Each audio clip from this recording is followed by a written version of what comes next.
Transformation. അപ്പോൾ സ്വാഭാവികമായും എൻ്റെ ആദ്യ ചോദ്യം എന്താണ് ആത്മീയത എന്ന് പറഞ്ഞൊരു വാക്ക്? അത് പൊതുവെ ഏറെ തെറ്റിദ്ധരിക്കപ്പെടുന്ന ഒന്നാണ്. അപ്പം അതുകൊണ്ട് തന്നെ ഞാൻ അതിലൊന്ന് ഇടപെട്ട് സംസാരിക്കും. എന്താണ് സ്പിരിച്വാലിറ്റി? സ്പിരിച്വാലിറ്റി എന്ന് പറയുമ്പോൾ ആന്തരികമായിട്ടുള്ള പരിവർത്തനം. ഈ ബയോസ്ഫിയറിൻ്റെ അപ്പുറത്ത് ഒരു ലോകമുണ്ട്, അവിടേക്ക് നമ്മൾ പോയാൽ നമുക്ക് ജീവിക്കാൻ പറ്റില്ല. അപ്പോൾ ബയോസ്ഫിയറായിട്ട് നമ്മൾ അപ്പോൾ അത്തരം ആളുകളിൽ പുറകോട്ട് പോകുമ്പോൾ കാണാൻ പറ്റും നമുക്ക് അവർ ദാരിദ്ര്യത്തിൻ്റെതായ ബ്ലൂ പ്രിൻ്റ് അവർ ഉള്ളിൽ പതിച്ചിട്ടുണ്ട്. ഓക്കെ. അതല്ലെങ്കിൽ കുട്ടിക്കാലത്ത് ഇൻസൾട്ട് ചെയ്യപ്പെട്ട ആൾ, അവർക്ക് ഈ വൈകാരികത, ജീവിതത്തിൻ്റെ പല ഘട്ടങ്ങളിലുണ്ടാകുന്ന പല പ്രശ്നങ്ങൾക്കും കാരണം ഈ പറയപ്പെടുന്ന ഇന്നർ ചൈൽഡിൻ്റെ മൈൻഡിൽ കിടക്കുന്ന പ്രശ്നങ്ങളായിരുന്നു. അദ്ദേഹത്തിന് ഒരു മാസം ഒരു 60,000 70,000 ശമ്പളമുള്ള ജോലിയുണ്ട്, പക്ഷേ ₹1 പോലും സേവിങ്സ് ഇല്ല. ഒരാവശ്യം വന്നാൽ എടുക്കാൻ പണമില്ല. നമസ്കാരം, അബാക് മീഡിയയിലേക്ക് സ്വാഗതം. ആത്മീയതയുടെ വിവിധ തലങ്ങളെക്കുറിച്ചുള്ള പഠനത്തിനായി അധ്യാപക വൃത്തി രാജിവെച്ചതിനു ശേഷം ആ മേഖലയിലെ പഠനത്തിന് വേണ്ടി ഒരുപാട് സഞ്ചരിച്ച ഒരാൾ, പതിറ്റാണ്ടുകൾ നീണ്ടുനിന്ന ആ യാത്ര അവസാനം ചെന്നു നിൽക്കുന്നത് സ്വന്തമായി റിസർച്ചിലൂടെ ഡെവലപ്പ് ചെയ്തെടുത്ത ഒരു പ്രക്രിയയിലാണ്. അതിന് പേര് ആത്മശക്തി പ്രക്രിയ എന്നാണ്. അബാക് മീഡിയയിൽ ഇന്ന് അതിഥി ശ്രീ ബോധപൂർണിമ ഗിരീഷ് സാറാണ്. സാർ നമസ്കാരം. നമസ്കാരം. ബോധപൂർണിമ ഗിരീഷ് അങ്ങനെ പറഞ്ഞാലാണ് ഒരുപാട് ശിഷ്യസമ്പത്തുള്ള ഈ ഗുരുവിനെ ആളുകൾ അറിയുക. കാലങ്ങൾക്ക് മുമ്പ് അധ്യാപകരായിരുന്നു, കുട്ടികൾക്ക് വിദ്യാഭ്യാസം അറിവ് പകർന്നു നൽകുന്ന ആളായിരുന്നു. എന്നാൽ ഇന്ന് ഒരുപാട് പേരുടെ ജീവിതത്തെ വഴിമാറ്റി വിടാൻ സാധിക്കുന്ന ഒരു ജീവിതത്തിൻ്റെ ലൈഫ് കോച്ചായി മാറിയിരിക്കുന്നു എന്ന് വേണമെങ്കിൽ പറയാം. ഈ യാത്ര, ഹ്യൂമൻ ട്രാൻസ്ഫോർമേഷൻ, അതാണ് അങ്ങ് മുന്നോട്ട് വയ്ക്കുന്ന ഏറ്റവും വലിയ ഒരു സിദ്ധാന്തം എന്ന് വേണമെങ്കിൽ നമുക്ക് പറയാം. ട്രാൻസ്ഫോർമേഷൻ. അപ്പോൾ സ്വാഭാവികമായും എൻ്റെ ആദ്യ ചോദ്യം എന്താണ് മാറ്റം കൊണ്ടുവരാൻ സാധിക്കുക മനുഷ്യനിൽ അങ്ങയുടെ ഈ കർമ്മങ്ങളിലൂടെ? അതിൽ ആദ്യം ചോദ്യത്തിൽ തന്നെ ആത്മീയത എന്ന് പറഞ്ഞൊരു വാക്ക്, അത് പൊതുവെ ഏറെ തെറ്റിദ്ധരിക്കപ്പെടുന്ന ഒന്നാണ്. അപ്പം അതുകൊണ്ട് തന്നെ ഞാൻ അതിലൊന്ന് ഇടപെട്ട് സംസാരിക്കും. എന്താണ് സ്പിരിച്വാലിറ്റി? സ്പിരിച്വാലിറ്റി എന്ന് പറയുമ്പോൾ ആന്തരികമായിട്ടുള്ള പരിവർത്തനം, ആന്തരിക പരിവർത്തനമാണ് ആക്ച്വലി സ്പിരിച്വാലിറ്റി എന്ന് പറയുന്നത്. അപ്പം അതിന് തന്നെ അത് യഥാർത്ഥത്തിലൊരു എക്സ്പാൻഷൻ, ലൈഫിൻ്റെ ഒരു എക്സ്പാൻഷനാണ്. അപ്പോൾ നമുക്കറിയാം നമ്മുടെ ജീവിതത്തിൻ്റെ 6 മേഖലകൾ നമ്മൾ പറയുമ്പോൾ അതിൽ ആരോഗ്യമുണ്ട്, ഏതൊരാൾക്കും ആരോഗ്യം ഉണ്ട്. പിന്നെന്തായാലും സമ്പത്ത്, പണം, വസ്തുക്കളെല്ലാം നമുക്ക് വേണം, അല്ലേ? അതൊക്കെ ഉണ്ടെങ്കിൽ നമുക്ക് റിലേഷൻഷിപ്പ്, നല്ല ബന്ധങ്ങൾ വേണം. പിന്നെ നമ്മൾ നമ്മുടേതായ കഴിവുകൾ വികസിപ്പിച്ച് ലോകത്തിന് കൊടുക്കണം. അത് നമുക്ക് സോഷ്യൽ കമ്മിറ്റ്മെൻ്റ് എന്ന് വേണമെങ്കിൽ കൂടി, നമ്മുടെ കരിയർ ആണെങ്കിൽ പോലും അതിന് നമുക്ക് സോഷ്യൽ കമ്മിറ്റ്മെൻറ്റ്, സാമൂഹ്യ എന്ന് പറയാം. അതിനപ്പുറത്തേക്ക് ഉള്ള ഒരു മനുഷ്യന് മാത്രമുള്ളൊരു വികാസത്തിൻ്റെ എക്സ്പാൻഷനാണ് അത് യഥാർത്ഥത്തിൽ. അതൊരു എസ്കേപ്പിസം അല്ല, ഒരു എക്സ്പാൻഷനാണ്. അപ്പോൾ അതിന് ഏറ്റവും ആദ്യം നമ്മൾ മനസ്സിലാക്കേണ്ട എന്താണ് ആന്തരിക പരിവർത്തനം എന്നുള്ള, അത് തന്നെയാണ് യഥാർത്ഥത്തിൽ ട്രാൻസ്ഫോർമേഷൻ എന്ന് പറയുന്നത്. അപ്പോൾ ആ എക്സ്പാൻഷന് എന്താണെന്ന് ചോദിച്ചാൽ കൃത്യമായിട്ട് നമുക്ക് 3 കാര്യങ്ങൾ വേണമെങ്കിൽ പറയാം. 3 കാര്യങ്ങൾ. അതിലൊന്ന് ആന്തരികത എങ്ങനെ പ്രവർത്തിക്കുന്നു തിരിച്ചാൽ, നമ്മുടെ ആന്തരികത എങ്ങനെയാണ് പ്രവർത്തിക്കുന്നത്, അതിൻ്റെ സ്ട്രക്ചർ എന്താണ്, അതിലുള്ള റിയൽ സ്ട്രക്ചർ എന്താണ്, അതിൻ്റെ നേച്ചർ എന്താണ്, അതിലുള്ള വികൃതികൾ എന്തൊക്കെയാണ്, അല്ലെങ്കിൽ ടോക്സിൻസ് എന്തൊക്കെയാണ് എന്ന് തിരിച്ചറിയാവുന്നതാണ് ഒന്നാമത്തത്. രണ്ടാമത്തത്, നമ്മൾ ഈ ലോകത്തിലേക്ക് നീങ്ങുമ്പോൾ ഈ ലോകത്തിൽ കുറേ ഇൻവിസിബിൾ കണക്ഷൻസ് ഉണ്ട്, നമ്മളറിയാത്ത, കാണാത്ത അദൃശ്യമായ കുറേ ബന്ധങ്ങൾ കണക്റ്റഡ് ആണ്. ഉദാഹരണമായിട്ട് നമ്മൾ ഇപ്പോൾ ഇവിടെ ഇരിക്കുന്ന സമയത്ത് നമുക്കുണ്ടാകുന്ന പല പ്രശ്നങ്ങൾക്കും കാരണം കുറച്ച് ദൂരമല്ല. ഇപ്പോൾ ട്രംപിനൊരു മാനസികമായിട്ടൊരു പ്രശ്നം വന്നു കഴിഞ്ഞാൽ അതിവിടെ നമുക്ക് ഉച്ചയ്ക്ക് ചോറ് കിട്ടാത്ത അവസ്ഥയിലേക്ക് എത്തുകയാണ്. അപ്പോൾ അതൊരു ഉദാഹരണം. അതുപോലെ എവറിത്തിങ് ഈസ് കണക്റ്റഡ്. ആ കണക്ഷൻ, ഇൻവിസിബിൾ കണക്ഷൻ, അത് സാമൂഹ്യ തലത്തിലൊരു കണക്ഷൻ ആണെങ്കിൽ പ്രകൃതിൻ്റെ തലത്തിലും കണക്ഷൻ ഉണ്ട്. കാരണം നമ്മളിപ്പോൾ ഇവിടെ ഇരിക്കുന്ന സമയത്ത് നമ്മൾ ശ്വാസം എടുത്തുകൊണ്ടിരിക്കുന്നുണ്ട്. ഈ ശ്വാസം ബയോസ്ഫിയറായിട്ട് കണക്റ്റഡാണ്. കാരണം ഈ ബയോസ്ഫിയറിൻ്റെ അപ്പുറത്ത് ഒരു ലോകമുണ്ട്, അവിടേക്ക് നമ്മൾ പോയാൽ നമുക്ക് ജീവിക്കാൻ പറ്റില്ല. അപ്പോൾ ബയോസ്ഫിയറായിട്ട് നമ്മൾ കണക്ട് ചെയ്തിരിക്കുന്നു. ആ കണക്ഷനെ പറ്റി നമ്മൾ ബോധവാനല്ല. അതുപോലെ തന്നെ പ്രപഞ്ചത്തിൽ സൂര്യനായിട്ടും എല്ലാം നമ്മൾ കണക്ട് ചെയ്തിട്ടുണ്ട്. ആ കണക്ഷനെ പറ്റി നമ്മൾ ബോധവാനല്ല. അപ്പോൾ അങ്ങനെ ഇൻവിസിബിളായുള്ള കുറേ കണക്ഷൻസ് പ്രപഞ്ചത്തിലുണ്ട്. ആ കണക്ഷനെ തിരിച്ചറിയുക, അതോടൊപ്പം തന്നെ ഇൻവിസിബിൾ നിയമങ്ങളുണ്ട് പ്രപഞ്ചം. അതാണ് കർമ്മ നിയമങ്ങളായിട്ട് പറയുന്നത്. ഇൻവിസിബിൾ നിയമങ്ങൾ, അതേപ്പറ്റി മനസ്സിലാക്കുക എന്നുള്ളതാണ്. അപ്പോൾ ആത്മീയത എന്ന് പറയുമ്പോൾ ചിലപ്പോൾ ആളുകൾ തെറ്റിദ്ധരിച്ചേക്കുക ഒരു ജീവിതത്തിന് പിൻവാങ്ങലാണ് എന്ന്. അപ്പോൾ അതല്ല എന്ന് പറയാൻ വേണ്ടിയിട്ടാണ് ഞാൻ ഈ ഒരു സമയം എടുത്തത്. അല്ല, ഉറപ്പായിട്ടും ഞാൻ ഈ ചോദ്യം പലരോടും ചോദിച്ചിട്ടുണ്ട്, എന്താണ് സ്പിരിച്വാലിറ്റി, എന്താണ് സ്പിരിച്വാലിറ്റി. പക്ഷേ ഈ 3 വിശദീകരണം ലിമിറ്റഡ് ആട്ടോ, ഇതിനപ്പുറത്തേക്കും ഉണ്ട്. എന്തുകൊണ്ടാവാം, ഡിപ്പെൻഡ്സ് അപ്പോൺ ദ പേഴ്സൺ. അത് മാറി മാറിയുള്ള അഭിപ്രായങ്ങളാണ് കേട്ടിട്ടുള്ളത് എന്നുള്ളതാണ്. പക്ഷെ ആ അഭിപ്രായങ്ങൾ എന്നെ സംബന്ധിച്ചിടത്തോളം അവരെ സാറ്റിസ്ഫൈ ചെയ്യുന്നുണ്ടെങ്കിൽ അവർ വിശ്വസിക്കുന്ന ഇപ്പോൾ സാറ് പറയാണ്, സാറിൻ്റെ ഒരു കൺസെപ്റ്റ് ഇതാണ് സ്പിരിച്വാലിറ്റി എന്നുള്ളത് സാറിന് തൃപ്തമാണെങ്കിൽ, അല്ലെങ്കിൽ സാറുമായി ബന്ധപ്പെട്ട് നിൽക്കുന്നവർക്ക് തൃപ്തമാണെങ്കിൽ അത് അംഗീകരിച്ച് കൊടുക്കുക എന്നുള്ളതാണ്. അതിൽ ഈ അടുത്ത് മറ്റൊരു കാര്യം കൂടി എനിക്ക് തോന്നിയൊരു കാര്യം എന്താണെന്ന് ചോദിച്ചാൽ, മനസ്സിലായൊരു കാര്യം കേട്ടോ. അപ്പം സ്പിരിച്വാലിറ്റി എവിടെ പ്രവർത്തിക്കുന്നു അവിടെ പുഷ്പീകരണം ഉണ്ടാവുന്നതാണ്. മീൻസ് ഒരു ഐശ്വര്യം, അല്ലെങ്കിൽ എവിടെ പുഷ്പീകരണം ഉണ്ടോ അവിടെ സ്പിരിച്വാലിറ്റി ഉണ്ട് എന്ന് നമുക്ക് പറയാം. അങ്ങനെയും കുറച്ചും കൂടി അതിനെ നമുക്ക് പറയാം. അങ്ങനെ ഒരു അവസാന വാക്ക് നമുക്ക് ഒരിക്കലും ഈ സ്പിരിച്വാലിറ്റിനെ പറ്റി പറയാൻ പറ്റില്ല എന്നുള്ളതാണ് വാസ്തവം. നമ്മൾ അന്വേഷിച്ച് കണ്ടെത്തി നമുക്ക് റിയലൈസ് ചെയ്യും തോറും അത് മാറിക്കൊണ്ടേയിരിക്കും. അല്ല, അറിവുകൾ അന്വേഷിച്ചു പോയ, ഇവയെക്കുറിച്ചെല്ലാം അന്വേഷിച്ചു പോയ ശങ്കരാചാര്യർക്ക് പോലും അവസാനം പൂർണ്ണനായില്ല എന്ന തോന്നലുണ്ടായിട്ടുണ്ട്. അതെ, ആപേക്ഷികമാണെന്ന് തോന്നലുണ്ടായിട്ടുണ്ട്. ചണ്ടാളനെ കണ്ടുമുട്ടുമ്പോൾ തന്നിലുണ്ടായിരുന്ന അഹങ്കാരത്തെ ശമിപ്പിക്കുന്നതൊക്കെ അതിൻ്റെ ഭാഗമായിട്ടായിരുന്നല്ലോ.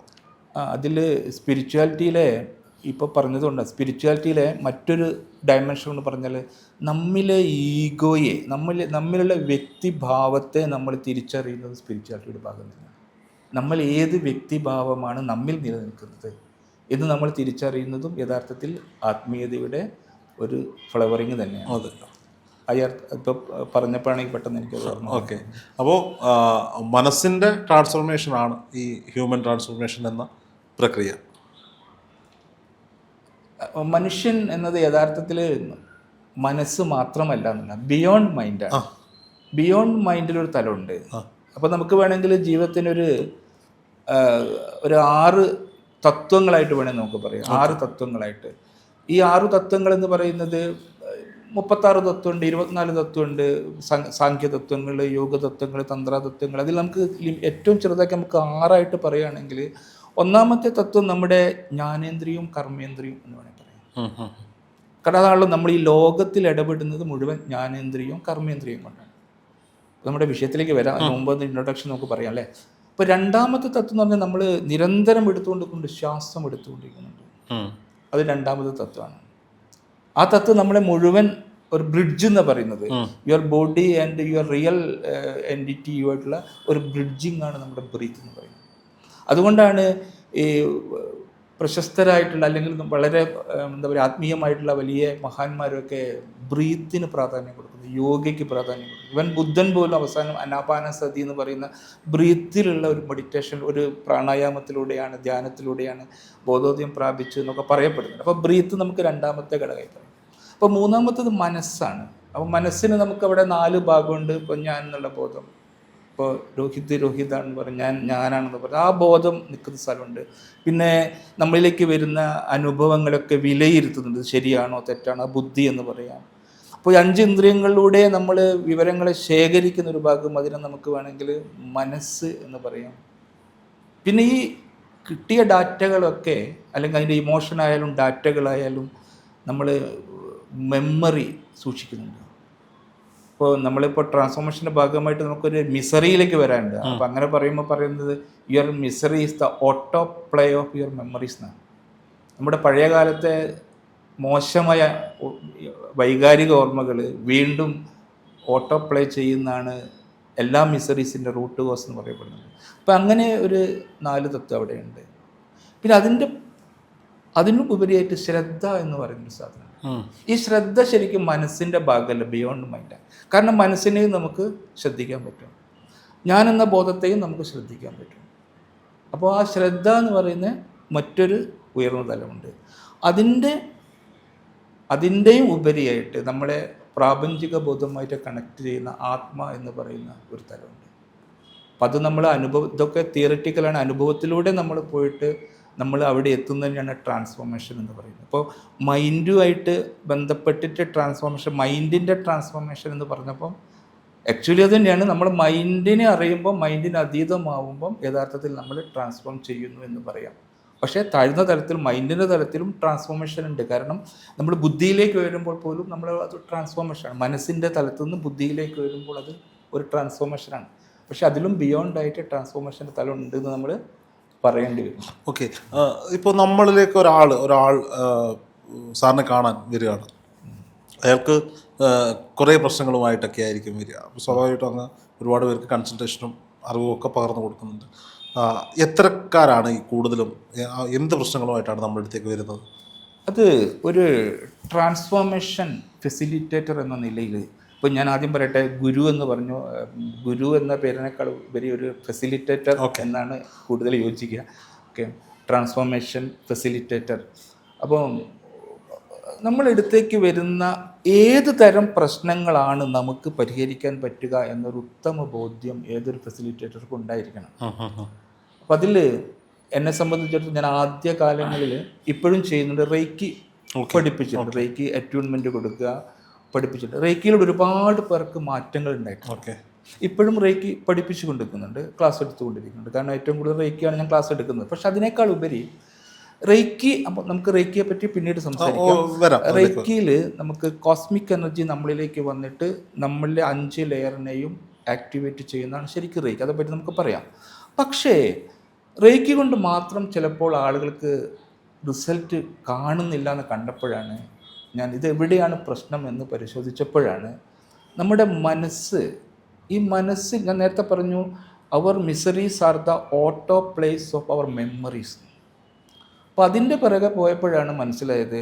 ഞാൻ മൈൻഡ് പവറൊക്കെ പഠിപ്പിക്കുന്ന സമയത്ത് മൈൻഡ് പവറിൽ പഠിച്ചതോട് കൂടിയിട്ട് ഒരുപാട് മാറ്റം എന്നിലും ഞാൻ ക്ലാസ് എടുത്ത ആളുകളും ഉണ്ടായിട്ടുണ്ട്. പക്ഷേ ആ മാറ്റം വേണ്ടത്ര ആഴത്തിലുള്ളതല്ല എന്ന് ഒബ്സർവ് ചെയ്തപ്പോൾ, അപ്പോൾ ആ പ്രോഗ്രാമിംഗ് എന്ന് പറഞ്ഞ കാര്യം കുറച്ചും കൂടി ശക്തമാണെന്ന് മനസ്സിലായി. അങ്ങനെയാണ് ഞാൻ കുറച്ചും കൂടി ആഴത്തിൽ എന്താണ് മനുഷ്യൻ്റെ പ്രോഗ്രാമിങ്, ഇതെങ്ങനെയാണ് സംഭവിക്കുന്നത്, ഇതിനെങ്ങനെ മാറ്റി തീർക്കാം. അപ്പോൾ അതേപ്പറ്റി പറയുകയാണെങ്കിൽ നമുക്കിതിൽ നമ്മുടെ മനസ്സിനെ പറ്റി പറയേണ്ടി വരും. അതായത് നമ്മുടെ ബ്രെയിൻ ആൻഡ് മൈൻഡ്. ഇപ്പോൾ മനുഷ്യൻ്റെ ബ്രെയിൻ എന്ന് പറയുന്നത് ഒരു കമ്പ്യൂട്ടറിനോട് നമ്മൾ ഉപമിക്കുകയാണെങ്കിൽ അതൊരു ഹാർഡ്വെയർ ആണെന്നും മൈൻഡ് സോഫ്റ്റ്വെയർ ആണെന്നും സാധാരണ മൈൻഡ് പവർ ട്രെയിനേഴ്സൊക്കെ പറയാറുണ്ട്. യഥാർത്ഥത്തിൽ മനസ്സ് കമ്പ്യൂട്ടർ പോലെ നല്ല പറയേണ്ടത്. കമ്പ്യൂട്ടർ ഉണ്ടാക്കിയത് മനസ്സ് പോലെയാണെന്നാണ്. കമ്പ്യൂട്ടറിൽ അഡോപ്റ്റ് ചെയ്ത്. അപ്പോൾ ഇത് വിശദീകരണത്തിന് വേണ്ടി നമ്മൾ പറയുമ്പോൾ, നമ്മൾ ജനിക്കുമ്പം നമ്മൾക്ക് ഒരു ബ്രെയിന് മാത്രമേ ഉള്ളൂ, മൈൻഡിൽ വളരെ ചെറിയ പ്രോഗ്രാമിങ് മാത്രമേ ഉള്ളൂ. എം ടി എന്ന് പറയാൻ പറ്റില്ല, എന്നാലും ഏകദേശം എം ടി ആണെന്ന് പറയാം. അതിൽ കുറേ പ്രോഗ്രാമിങ്സുകൾ, ബേസിക് പ്രോഗ്രാമിങ്സ് ഉണ്ട്. അപ്പോൾ അതിൽ ആന്തരിക ഘടനയിൽ കുറേ കാര്യങ്ങൾ, ഇൻ്റലിജൻസ് കാര്യങ്ങളൊക്കെ അതിലുണ്ട്, കഴിവ്, ടാലൻസ് ഒക്കെ ഉണ്ട്. പക്ഷേ സോഫ്റ്റ്വെയർസ്, മൈൻഡിൻ്റെ സോഫ്റ്റ്വെയർസ് ജനിക്കുമ്പോൾ ഇല്ല എന്ന് തന്നെ പറയേണ്ടി വരും. എന്നാൽ ഈ പ്രധാനപ്പെട്ട സോഫ്റ്റ്വെയർസ് എല്ലാം ഇൻസ്റ്റാൾ ചെയ്യപ്പെടുന്നത് 8 വയസ്സിനുള്ളിലാണെന്നാണ് ഏറ്റവും ലേറ്റസ്റ്റ് ആയിട്ടുള്ള കണ്ടുപിടുത്തം. ഇതേപ്പറ്റി ലേറ്റസ്റ്റ് ആയിട്ട് സയൻറ്റിഫിക്കായിട്ട് ഇപ്പോഴാണ് കണ്ടുപിടിച്ചെങ്കിലും പ്രാചീന കാലത്തെല്ലാം അതേപ്പറ്റി പല ഗ്രന്ഥങ്ങളിലും പറയുന്നുണ്ട്. അപ്പോൾ ആ 8 വയസ്സിന് ശേഷം മൈൻഡിൽ ആ പ്രോഗ്രാമുകൾ കുറച്ച് എക്സ്പാൻഡ് ചെയ്യുന്നു. 13 വയസ്സിന് ശേഷം നമ്മുടെ മനസ്സിന് കാര്യമായ മാറ്റങ്ങളൊന്നും സംഭവിക്കുന്നില്ല എന്നുള്ളതാണ് സത്യം. കാരണം പിന്നീട് ജീവിതത്തിനെ മൈൻഡ് ഓപ്പറേറ്റ് ചെയ്യുന്നത് മുഴുവൻ ഈ ഒരു പ്രോഗ്രാമിംഗ് വെച്ചിട്ടാണ്. അത് എന്തുകൊണ്ടാണെന്ന് അറിയാവോ? മൈൻഡിനൊരു സ്വഭാവമുണ്ട്, ഈസിയാണ് മൈൻഡ് ഇഷ്ടപ്പെടുന്നത്. കാരണം ഓൾറെഡി കുറച്ച് പ്രോഗ്രാമിങ്സ് ഉണ്ട്. ഇനിയിപ്പോൾ പുതിയ പ്രോഗ്രാമിംഗ് ഒന്നും ഞാൻ ഉണ്ടാക്കണ്ട എന്നുള്ള ഒരു ഇതിലാണ് മൈൻഡ് എന്ത് ചെയ്യുന്നത്, നിലവിലുള്ള പ്രോഗ്രാമിംഗ് വെച്ച് തന്നെ ജീവിതത്തിനെ ഓപ്പറേറ്റ് ചെയ്യുന്നു. അപ്പം നമ്മൾ പറയേണ്ടി വരും, നമ്മുടെ എല്ലാം മെൻ്റൽ മെച്യൂരിറ്റി എന്ന് പറയുന്നത് 13 വയസ്സാണ്. അതിനുശേഷം കുറേ ഡാറ്റാസൊക്കെ നമ്മൾ ശേഖരിക്കുന്നുണ്ട്, അറിവുകൾ ശേഖരിക്കുന്നുണ്ട്. പക്ഷേ ലൈഫിനെ ഓപ്പറേറ്റ് ചെയ്യുന്ന മൈൻഡിൻ്റെ രീതി 13 വയസ്സിൻ്റെ മുമ്പെയാണ്. അത് ചേഞ്ച് ചെയ്യാൻ പറ്റുമോ? അത് ചേഞ്ച് ചെയ്യാൻ വേണ്ടി ഇപ്പോൾ ഒരുപാട് കണ്ടെത്തലുകൾ നടത്തിയിട്ടുണ്ട്. ഇപ്പോൾ NLP ആയാലും മൈൻഡ് പവർ ആയാലും അതുപോലെ സൈക്കോ ന്യൂറോ ഇമ്മ്യൂണോ എൻഡോക്രൈനോളജി എന്ന കാര്യങ്ങളായ അതിൽ കൂടെ ഒരുപാട് കാര്യങ്ങൾ NLPയിൽ അത് ഒരുപാട് കാര്യങ്ങൾ അതിൽ കണ്ടെത്തി. അതെല്ലാം കോർഡിനേറ്റ് ചെയ്ത് കഴിഞ്ഞാൽ നമുക്ക് ഒരാളുടെ മൈൻഡിൻ്റെ പ്രോഗ്രാമിങ്ങളെ റീസ്ട്രക്ചർ ചെയ്യാൻ പറ്റും, അല്ലെങ്കിൽ എഞ്ചിനീയറിങ് ചെയ്യാൻ പറ്റും, അല്ലെങ്കിൽ റീകൺസ്ട്രക്റ്റ് ചെയ്യാൻ പറ്റും എന്നുള്ളതാണ് സത്യം. കാരണം അതിൽ ഞാനിത് മനസ്സിലാക്കുന്നത് ഫിനാൻഷ്യൽ ഇത് മൈൻഡിൻ്റെ പ്രോഗ്രാമിങ് യഥാർത്ഥത്തിൽ നമ്മുടെ 6 മേഖലയും ബാധിക്കുന്നു. നമ്മുടെ ഹെൽത്തിനെ ബാധിക്കുന്നുണ്ട്, വെൽത്തിനെ ബാധിക്കുന്നുണ്ട്, റിലേഷൻഷിപ്പിനെ ബാധിക്കുന്നുണ്ട്, കരിയറിനെ ബാധിക്കുന്നുണ്ട്, സോഷ്യൽ ആൻഡ് സ്പിരിച്വൽ മേഖലയെ ബാധിക്കുന്നുണ്ട്. അപ്പം അതിൽ ഇത്രയും കാലം ആളുകളെ ട്രാൻസ്ഫോം ചെയ്ത സമയത്ത്, അവർക്ക് തെറാപ്പികൾ അല്ലെങ്കിൽ സെഷൻസ് കൊടുത്ത സമയത്ത് അവരിൽ കണ്ട കാര്യങ്ങൾ ഒബ്സർവ് ചെയ്ത് കുറേ കാര്യങ്ങൾ നമുക്ക് പറയാൻ പറ്റും. അതിലേറ്റവും പ്രധാനപ്പെട്ടതാണ്, അതിലൊന്ന് റിലേഷൻഷിപ്പ് ഇഷ്യൂസ്. ആളുകൾക്ക് റിലേഷൻഷിപ്പ് പ്രശ്നമുണ്ട്. അത് അത്തരം ആളുകളെ നമ്മൾ ഫോളോ ചെയ്ത് പോയാൽ കാണുക നമ്മൾ മിക്കവാറും ചൈൽഡ്ഹുഡിൽ അവർ ക്രാക്ക്ഡ് റിലേഷൻഷിപ്പ് ഉള്ളിൽ ബ്ലൂ പ്രിൻ്റായിട്ട് കയറിയ ആളുകളാണ് പറയുന്നത്. പിന്നെ അതുപോലെ തന്നെ പണം, സ്കാസിറ്റി, അതായത് ദാരിദ്ര്യം മീൻസ് ഒരുപാട് പണമൊക്കെ വരുന്നുണ്ട്, പക്ഷേ പണം നിലനിൽക്കുന്നില്ല, പണം ഇരട്ടിക്കുന്ന അല്ലെങ്കിൽ പണം ഗ്രോ ചെയ്യുന്നില്ല. അപ്പോൾ അത്തരം ആളുകളിൽ പിറകോട്ട് പോകുമ്പോൾ കാണാൻ പറ്റും നമുക്ക് അവർ ദാരിദ്ര്യത്തിൻ്റെ ബ്ലൂ പ്രിൻ്റ് അവർ ഉള്ളിൽ പതിച്ചു കിട്ടുന്നുണ്ട്. അതെങ്ങനെയാണ് ആ പ്രോഗ്രാമിങ്ങിൻ്റെ 3 ഘടന ഉണ്ട്, അതേപ്പറ്റി ഞാൻ പറയാം. അതേപോലെ തന്നെ ആങ്സൈറ്റി ഉള്ള ആളുകൾ, വർക്ക് പ്രഷർ അല്ലെങ്കിൽ ആങ്സൈറ്റി, അതിൻ്റെ ഭാഗമായിട്ട് വയറിന് പ്രശ്നങ്ങളുണ്ടാവും, അസിഡിറ്റി കാര്യങ്ങളുണ്ടാവും. അത്തരം ആളുകളെ നമ്മൾ ഫോക്കസ് ചെയ്ത് ബാക്കോട്ട് പോകുന്ന സമയത്ത് കുട്ടിക്കാലത്ത് ഭയപ്പെട്ടു പോയ അല്ലെങ്കിൽ അതോറിറ്റീനെ ഭയപ്പെട്ടു പോയ കേസുകൾ കാണാൻ പറ്റും. അങ്ങനെ ഒരുപാട് കാര്യങ്ങൾ. ഞാൻ ഒറ്റപ്പെട്ടു, പൊസഷൻസ്, കാരണം റിലേഷൻഷിപ്പിൽ ക്രേവ് ചെയ്യുക, റിലേഷൻഷിപ്പിൽ അടിമയാവുക, റിലേഷൻഷിപ്പിൽ എന്താ പറയുക പല പ്രശ്നങ്ങളുണ്ടാവുക. അവരെ നമ്മൾ ഫോളോ ചെയ്ത് പോകുന്ന സമയത്ത് കുട്ടിക്കാലത്ത് അവരിൽ വേണ്ടത്ര സ്നേഹം കിട്ടാത്ത ഒരു അബാൻഡൻ ചൈൽഡ് എന്ന് പറയുന്നത്, ഉപേക്ഷിക്കപ്പെട്ട കുട്ടി, സ്നേഹം കിട്ടാത്തൊരു കുട്ടി, അത്തരം ഒരു കുട്ടീനെ നമുക്ക് കാണാൻ പറ്റും. അതായത് ഇപ്പോൾ നമ്മൾ അനുഭവിക്കുന്ന പ്രധാനപ്പെട്ട പ്രശ്നങ്ങളുടെ പിറകെ നമ്മൾ പോവുകയാണെങ്കിൽ അതിൻ്റെ വേരുകൾ കൃത്യമായിട്ട് ചൈൽഡ്ഹുഡിൽ നമുക്ക് കാണാൻ പറ്റും. ഞാനിത് പുസ്തകങ്ങളിൽ നിന്ന് എടുത്ത് പറയുന്നല്ല, ഞാൻ എൻ്റെ അടുത്ത് വന്ന കേസുകൾ മെഡിറ്റേഷൻ ട്രാൻസ്ഫോർമേറ്റീവ് മെഡിറ്റേഷൻ കോഴ്സിനും അതുപോലെ തന്നെ റേക്കി അറ്റ്യൂൺമെൻറ്റിനൊക്കെ വന്ന ആളുകളെ ഒബ്സർവ് ചെയ്തപ്പം എനിക്ക് മനസ്സിലായ കാര്യമാണ്. അതിനു വേണ്ടിയാണ് ഞാൻ ഈ ആത്മശക്തി പ്രക്രിയ എന്ന് പറയുന്ന പ്രോസസ്സ് വിവിധ ശാഖകളിൽ നിന്നെടുത്ത് കോർഡിനേറ്റ് ചെയ്തത്. ഇത് പല സിസ്റ്റങ്ങളെ സംഗ്രഹിച്ചുണ്ടാക്കിയത്. അതെ, നമ്മുടെ നീഡ് ബേസ് ഇതാണ് നമ്മുടെ ആവശ്യം. നമ്മുടെ അടുത്തൊരാൾ വരുന്നു, അയാളുടെ പ്രശ്നം ഓട്ടോ പ്ലേയിങ് ഓഫ് മെമ്മറീസാണ്, ബാഡ് മെമ്മറീസാണ്. അത് അയാൾ അറിയുന്നില്ല. എൻ്റെ ജീവിതാനുഭവങ്ങൾ എൻ്റെ മെമ്മറിയാണ് റീക്രിയേറ്റ് ചെയ്യുന്നത്, അദ്ദേഹം അറിയുന്നില്ല, അവരറിയുന്നില്ല. അപ്പോൾ എങ്ങനെ ആ മെമ്മറീനെ ഇറാഡിക്കേറ്റ് ചെയ്യാൻ പറ്റും? ചില ഫയലുകൾക്കുള്ളിലെ വൈറസുകളാണ് നമ്മളിപ്പോൾ അതൊക്കെ കാർന്നു നിന്നത്, കമ്പ്യൂട്ടറിൻ്റെ ഭാഷയിൽ പറഞ്ഞ. അത് കൃത്യമായിട്ട് 3 കാര്യങ്ങളാണ് നമ്മുടെ മൈൻഡിൽ. ഒന്നാമത്തത് ചില ലിമിറ്റഡ് ബിലീഫ്സാണ്. അതായത് ഞാൻ ഇത്രയേ ഉള്ളൂ, ഐ ആം നോട്ട് വർത്തി, എന്നെക്കൊണ്ട് പറ്റില്ല, ഐ ആം നോട്ട് വർത്തി. അതായത് കുട്ടിക്കാലത്ത് ബോഡി ഷെയ്മിങ് ഉണ്ടാക്കുകയാണ്, അല്ലെങ്കിൽ അവരുടെ കഴിവുകളെ പറ്റിയിട്ട് ഇൻസൾട്ടിങ് നിരന്തരമായിട്ട് കേൾക്കുകയാണ്. അവരുടെ ഉള്ളിലൊരു കൺസെപ്റ്റ് രൂപപ്പെടും. ആ concept I am not worthy, I am not good എന്നാണ്.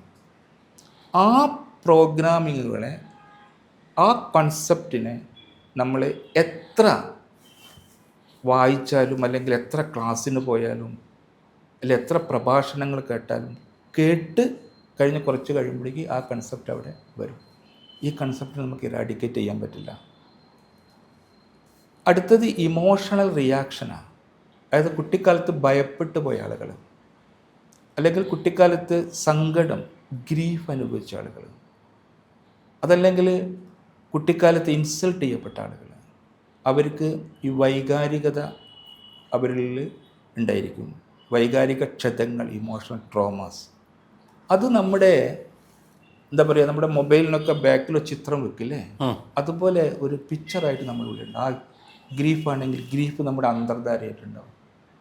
ഭയമാണെങ്കിൽ ഭയം നമ്മുടെ അന്തർധാരയായിട്ടുണ്ടാവും. അതവിടെ നിന്ന് ഒരിക്കലും മാറില്ല. ഇത് നമ്മൾ കുട്ടിക്കാലത്ത് നിന്ന് ക്യാപ്ചർ ചെയ്തെടുക്കുന്ന സാധനമാണ്. നമ്മൾ ഫോണിലൊക്കെ ക്വിക്ക് ഷെയറിൽ പിക്ചർ മാറ്റില്ലേ, അതേപോലെ ഒരു കുട്ടി വളർന്നു വരുമ്പോൾ ആ കുട്ടി ഒബ്സർവ് ചെയ്യുന്നുണ്ട് അമ്മയുടെ മുഖത്ത് ഏത് ഭാവമാണ്, കോൺഷ്യസ്ലി അല്ല അൺകോൺഷ്യസ്ലി. ഓക്കെ. അച്ഛൻ്റെ മുഖത്ത് എന്ത് ഭാവമാണ്, അവിടെ സ്ട്രിക്റ്റ് ആണോ, അവിടെ ഗ്രീഫാണോ, അവിടെ മിസറബിൾ ആണോ, അത് ആ കുട്ടിയുടെ ഡെസ്ക്ടോപ്പിലേക്ക് കയറി അവിടെ സ്ഥിരമായിട്ട് നിൽക്കുന്നുണ്ട്. അതിന് ഇറാഡിക്കേറ്റ് ചെയ്യാതെ ആ കുട്ടിയുടെ ആ വൈകാരിക ഭാവം മാറില്ല. ഒരുപക്ഷെ ജീവിതത്തിൻ്റെ പല ഘട്ടങ്ങളിലുണ്ടാകുന്ന പല പ്രശ്നങ്ങൾക്കും കാരണം ഈ പറയപ്പെടുന്ന ഇന്നർ ചൈൽഡിൻ്റെ മൈൻഡിൽ കിടക്കുന്ന പ്രശ്നങ്ങളായിരിക്കും. 100% നമുക്ക് പറയാൻ പറ്റില്ല. 70-80% നമ്മുടെ പ്രശ്നങ്ങളുടെ കാരണം ചൈൽഡ്ഹുഡാണ്. ഒരാൾ കടക്കാരനായി ജീവിക്കേണ്ടി വരുന്നതും ഒരാൾ സക്സസ് ആയി ജീവിക്കേണ്ടി വരുന്നതും 100%. ഒരു റിലേഷൻഷിപ്പിൽ പ്രശ്നം ഉണ്ടാകുന്നതും ഒക്കെ ഞാനത് ഒബ്സർവ് ചെയ്തപ്പം അങ്ങനെ കണ്ടിട്ടുണ്ട്. ആഫ്റ്റർ പ്രോസസ്സ് അത് മാറിയിട്ടുണ്ട്, വ്യത്യാസം വന്നു. ഓക്കെ, ഒരുപാട് മാറ്റം വന്നു. ഇത്തരം കേസുകളിൽ ഇപ്പോൾ ഒരാൾ ഇപ്പം അങ്ങ് പറഞ്ഞതുപോലെ അദ്ദേഹത്തിന് ഒരു മാസം ഒരു 60,000-70,000 ശമ്പളമുള്ള ജോലിയുണ്ട്, പക്ഷേ ₹1 പോലും സേവിങ്സ് ഇല്ല, ഒരാവശ്യം വന്നാൽ എടുക്കാൻ പണമില്ല. അങ്ങനെ ഒരു അവസ്ഥയിൽ ഒരാൾ നമ്മളുടെ അടുത്തേക്ക് വരികയാണ് എന്ന് വിചാരിക്കാം. അങ്ങയുടെ അടുത്ത് വരികയാണ്, എൻ്റെ അടുത്ത് പണമുണ്ട്, എനിക്ക് വരുമാനമുണ്ട്, എന്നാൽ സേവിങ്സ് ഇല്ല, അതെന്തുകൊണ്ടായിരിക്കും? അപ്പോൾ അയാളെ എങ്ങനെയാണ് നമുക്ക് ഒബ്സർവ് ചെയ്ത്? അതിൽ നമ്മൾ വളരെ സിമ്പിളായിട്ട് എല്ലാത്തിനും കാരണം കുട്ടിക്കാലം എന്ന് പറയാൻ പറ്റില്ല. Actually money management is a skill, അതൊരു സ്കില്ലാണ്. അതിൻ്റെ കുറവാണെങ്കിൽ അത് പഠിപ്പിച്ചാൽ മതി. ഓക്കെ. പണത്തെ എങ്ങനെയാണ്, ഇപ്പോൾ പണം നമ്മൾ കിട്ടുന്നു, ചിലവാക്കുന്നു, സേവിങ് ഇല്ല, ഇൻവെസ്റ്റ്മെൻ്റ് ഇല്ല,